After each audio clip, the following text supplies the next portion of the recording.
Forget everything you've been told about simple higher highs and higher lows. The market was that easy. Every single teenager with a charting app would be funded by now and had over $1 million in payouts already. The reality, algorithms manipulate wicks to engineer fake breaks and punch your stops before the real move actually happens. You don't know the exact rules for when a high or low is officially validated. You're just gambling on noise. Today we're breaking down the mechanics of how to read the institutional narrative on your charts without a single lagging indicator. So I would suggest you grab a notebook, open your charts so you can chart the concepts with me, and let's build your foundation. So first of all, we're going to talk about the fractal nature of price. So as we know with DTFX concepts, price is completely fractal. The exact same structural patterns repeat whether you're looking at the hourly chart or the 1-minute chart. Most retail traders get lost because they try to trade a 1-minute candlestick pattern without understanding the higher time frame order flow. They're typically trading a ripple when they should be trading the wave. And what I mean by that, we have 1, 2, 3 swings to the downside, and what they're trying to do is trade higher, taking out our higher time frame high without us tapping into anything significant on the left. For example, this zone here. What we have to understand is that the lower time frame structure is always subordinate to our higher time frame structure. The lower the time frame, the more the noise. The higher the time frame, the more weight a level holds. And what I mean by that, once again, is you can't trade the lower time frame without a higher time frame narrative.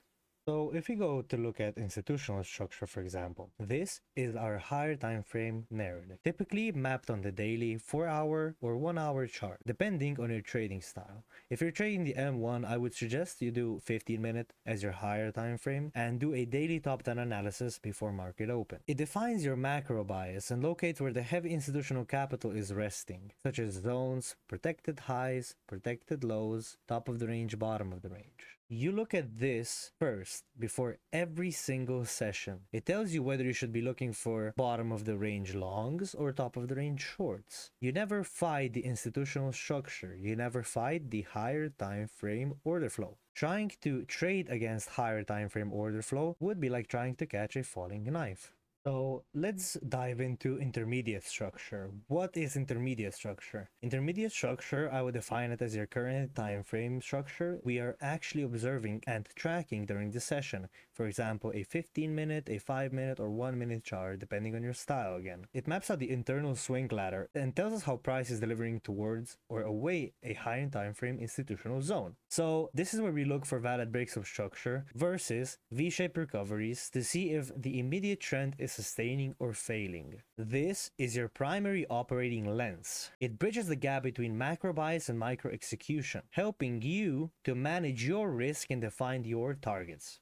And at last, we have candlestick structure. This is your lowest time frame or your lower time frame. So your lower time frame chart can be the M1, so 1 minute, 30 second, or even the tick chart. In this chart, you zoom in to observe each individual candlestick behavior. I personally purely use it as narrative. We use it to watch the tape in real time, looking for specific signatures like a V-shaped recovery, clean wick, sweep, and body closure confirmation. I have a little warning for you guys. The candlestick structure is highly volatile and full of fakeouts. If you try to map out macro structure using individual M1 candle wicks, you will get chopped to pieces. I have tried this many times in the past and have failed. You have to use higher time frame in order to trade candlestick structure. You only prioritize this structure when price has already hit an intermediate or institutional level and you're looking for your exact confirmation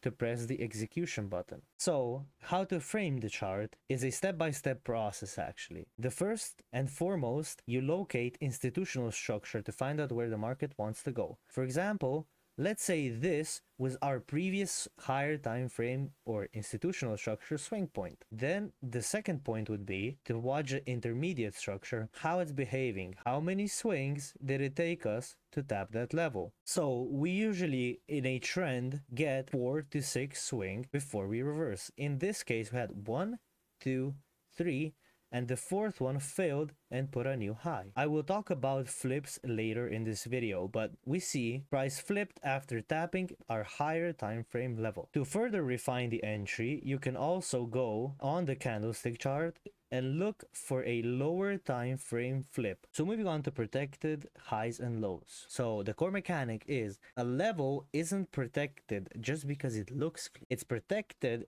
because massive institutional resting orders are sitting there to defend it. So a protected low in bullish structure is usually a low that is officially validated as protected only after price drives up and secures a body closure above the previous structural swing high. So our low became protected only after we secured a body closure above our previous swing high. So you might be wondering, when does a high become protected in bearish structure? And a protected high is officially validated as protected only after price drives down and secures a body closure below our previous structural swing low.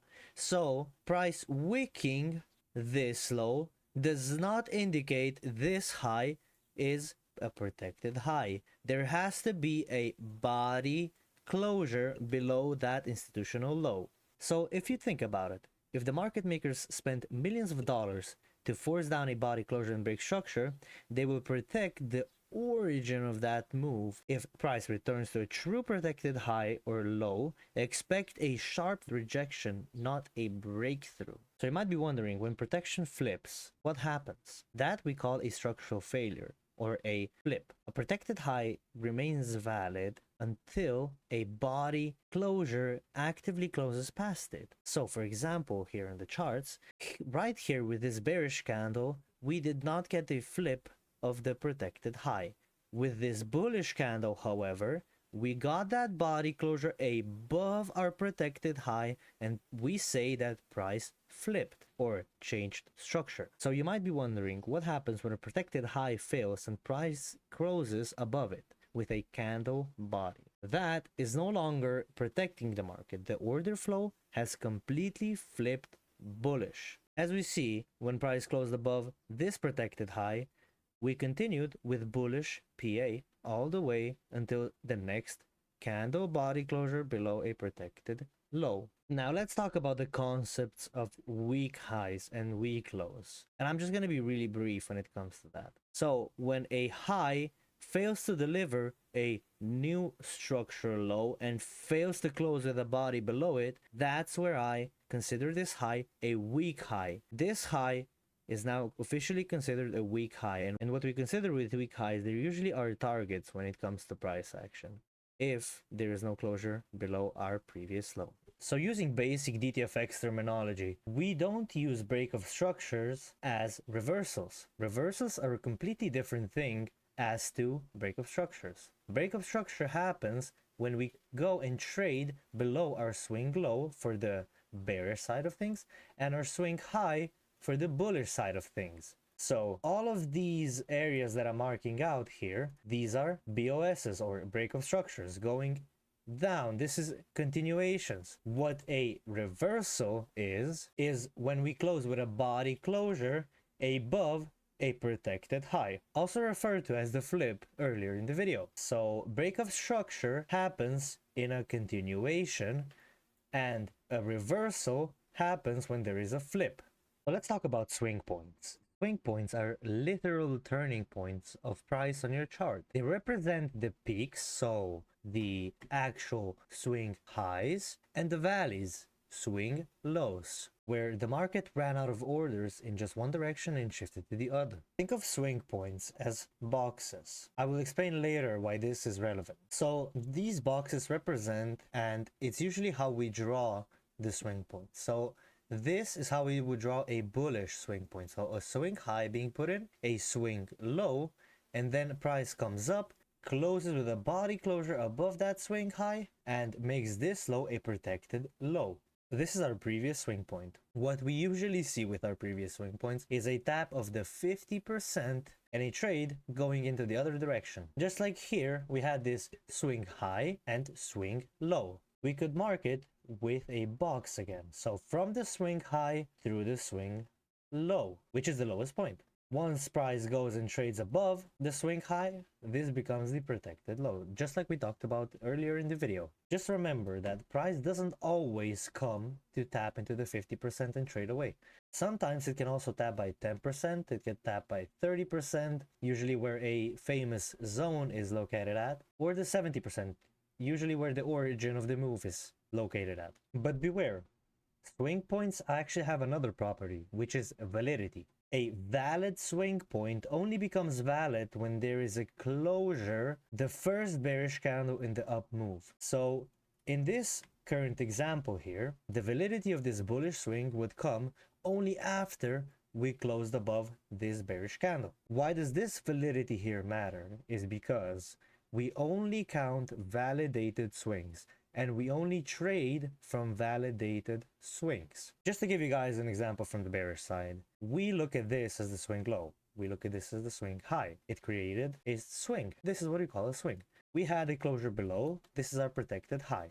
To make this swing a valid swing, we would have to close with a body closure below this green bullish candle. Sometimes it may look a little bit different, but nevertheless, you always look at the highest closing bullish candle or the highest closing bearish candle. For example, here, this is not the highest closing bearish candle because it did not put in a closure below our previous candle's low. So we would have to take the second bearish candle, and of course this is a valid swing. So to recap, we figured out that price is actually fractal. That means that it operates the exact same way and with the exact same structural mechanics on each and every time frame. We also learned the difference between institutional highs and lows, intermediate highs and lows, and candlestick, which is the lowest time frame. We also went over swing points and their validity, the structural flips, and we differentiated what a break of structure is versus a reversal. Look, so understanding these mechanics is the difference between treating trading like a casino versus treating it like an actual professional business. Not just close the video and go into the live simulator. I need you to backtest every single little thing that I said. Look for validity in my statements, in past price action. If you got value from this breakdown, drop a like and subscribe to the channel. We're dropping the rest of this curriculum over the next few weeks, and trust me, you do not want to miss out the execution module. If you want to see me map out these exact levels out in real time every single morning, make sure to join our stream every trading day at 9:15. And to get notified, you can also join my free Discord in the description below. Safe trading, guys, and always remember to follow the rules.